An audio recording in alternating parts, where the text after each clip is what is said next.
kulan wacan wanaagsan dawladda ku soo dhawaada muuqaalkeena waxaanu kaga hadli doonaa ciidamo fara badan oo lagu daadiyay gudaha magaalada Baydhabo ee maamul goboleedka Koonfur Galbeed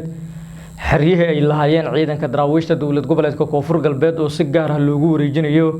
ciidanka sida gaarka u tababaran ee kumaandooska gorgor ee xoogga dalka Soomaaliyeed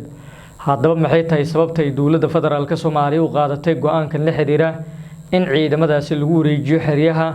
faahfaahin iyo sidoo kale macluumaad arrintaasi la xiriira ayaan muuqaalkan idinku soo gudbin doonaa dawladda dhexe ee Soomaaliya waxay ka hortagaysaa weerar ay soo qaadaan ciidamo ka tirsan kuwa daraawiishta maamul goboleedka Koonfur Galbeed kuwaas oo ku sugan duleedka magaalada Baydhabo xilligan waxaa duleedka magaaladaasi ka soconaya howlgallo kala duwan oo ay wadaan ciidanka militariga Soomaaliya iyana xog iyo macluumaad arrintaasi la xiriira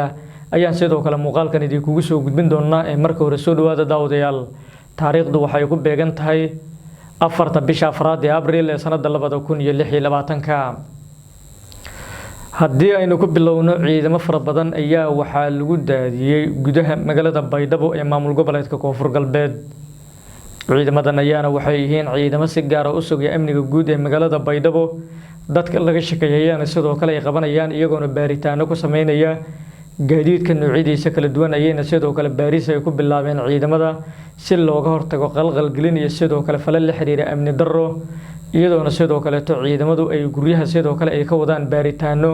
amni xaqiijin ah oo ay sameyn doonaan sidoo kalena ay sameynayaan saacadahan waxaana sidoo kale ujeedadu ay tahay inta madaxweynaha jamhuuriyadda Soomaaliya Xasan Sheekh Maxamuud uu ku sugan yahay magaalada Baydhabo ee maamul goboleedka Koonfur Galbeed in magaaladaasi ay amni ahaato isla markaana wax kasta oo la xiriira amni darro in markaas laga hortago maalinimadii shalay ahayd markii madaxweynaha jamhuuriyadda Soomaaliya Xasan Sheekh Maxamuud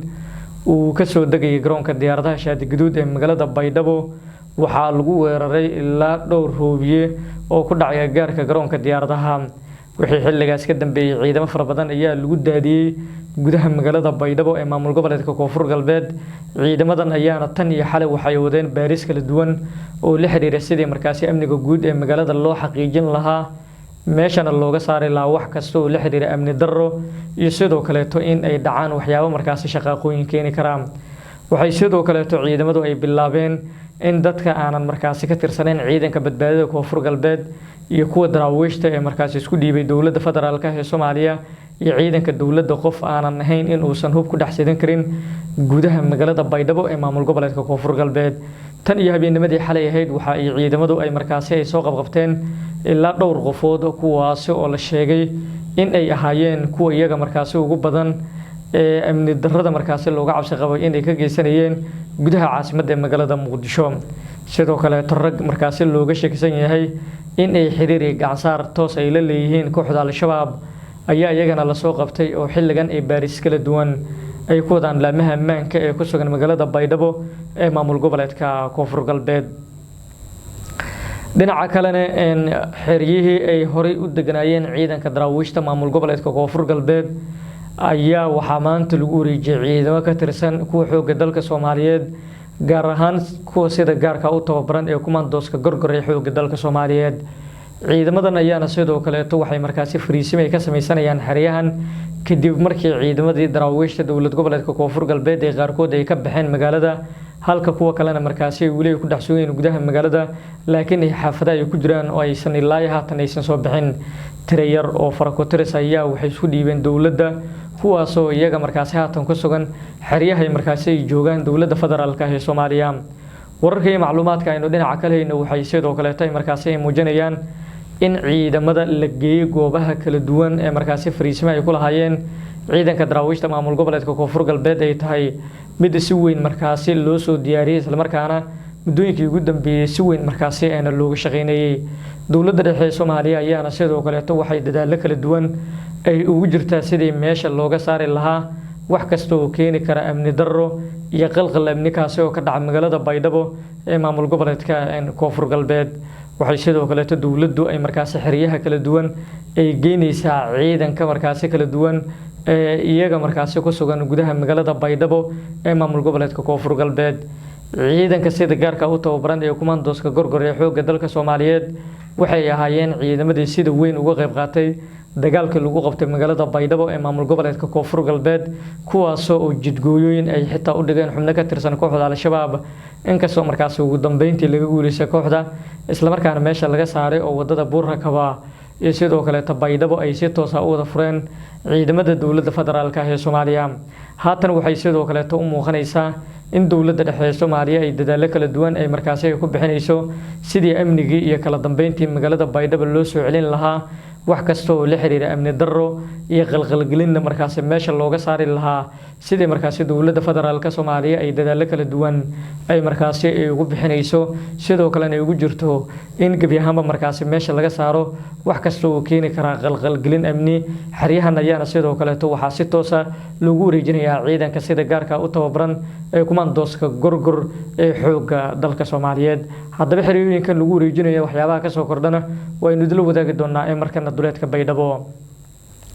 ciidanka militariga ee Soomaaliya ayaa waxay wadaan howlgallo kala duwan oo lagu la dagaalamayo cid kasta oo markaas falal la xiriira amni darro ka wada duleedka magaalada Baydhabo ee maamul goboleedka Koonfur Galbeed ciidamadan ayaana sidoo kale howlgallo amni xaqiijina waxay waqti xaadirkan ay ka wadaan duleedka magaalada Baydhabo si looga hortago in hubiyaal lagu tuuro magaalada Baydhabo ee maamul goboleedka Koonfur Galbeed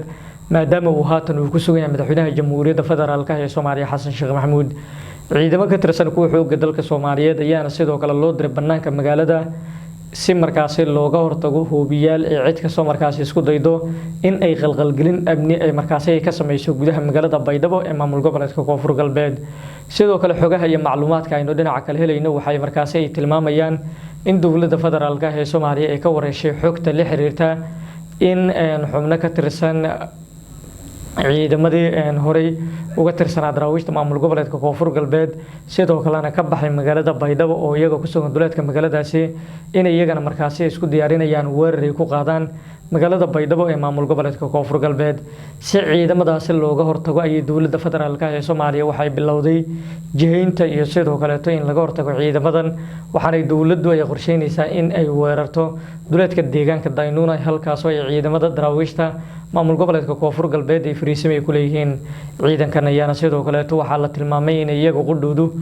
ay isku diyaarinayaan in ay weerar soo qaadaan inkastoo saraakiil kala duwan ay markaas ay la hadleen sidoo kalena loogu baaqay inay soo dhiibaan laakiin wali ciidamadan isma soo dhiibin oo ma aysan soo galin gacanta dowladda federaalka ee Soomaaliya waxay tani markaas ay ka dhigan tahay sidoo kalena ay ka turjumaysaa in marxaladda iyo xaaladda siyaasadeed ee markaas isbedeshay isla markaana dowladda federaalka ee Soomaaliya ay doonayso in Baydhabo gacan bir ah lagu qabto meeshana laga saaro wax kasta oo keeni kara qalqalgelin amni darro xasilooni darro iyo sidoo kale wax kasta oo caqabad ku noqon kara amniga guud ee magaalada Baydhabo ee maamul goboleedka Koonfur Galbeed haatan ayayna si toos ah ay u socdaan oo waxa markaas laga dareemi karaa in isbedel waaweyn ee markaas waqti xaadirkan ay soconayaan isla markaana ciidamada dowladda federaalka ee Soomaaliya iyagoo ay markaas